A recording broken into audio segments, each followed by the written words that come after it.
আপনি একটা মেয়ের মন বুঝতে হলে এই 4টি কাজ করুন। নাম্বার 1, তার কথা সবসময় মন দিয়ে শুনবেন। মেয়েরা কখনোই বড় কিছু চায় না, তারা চায় একজন মানুষ তার কথা গুরুত্ব সহকারে শুনবে। সে যখন মন খুলে কথা বলতে চায় তখন তার কথাগুলো থামিয়ে না দিয়ে বরং তার কথাগুলোকেই কেউ গুরুত্ব সহকারে শুনুক। নাম্বার 2, ছোট ছোট পরিবর্তনগুলো লক্ষ্য করুন।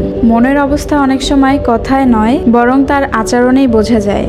হঠাৎ চুপ হয়ে যাওয়া, আগের মতো কথা না বলা বা কষ্ট লুকিয়ে হাসি খুশি থাকার চেষ্টা করা, এইগুলো লক্ষ্য করলেই তার মন বুঝতে সহজ হয়। সম্মান আর যত্ন দিন। ভালোবাসায় সবচেয়ে আগে একজন মেয়ে তার সম্মান খোঁজে।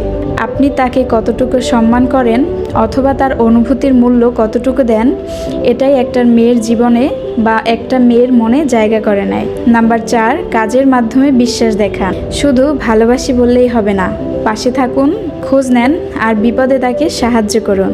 এইসব কাজই একটা মেয়ের জীবনে বা একটা মেয়ের মনে বিশ্বাস অথবা আস্থা অর্জন করতে সাহায্য করে। আর মনে রাখবেন, মেয়েদের মন পুরোপুরি বুঝতে চাইলে অভিনয় নয় বরং আপনাকে আন্তরিকতাই বেশি দেখাতে হবে।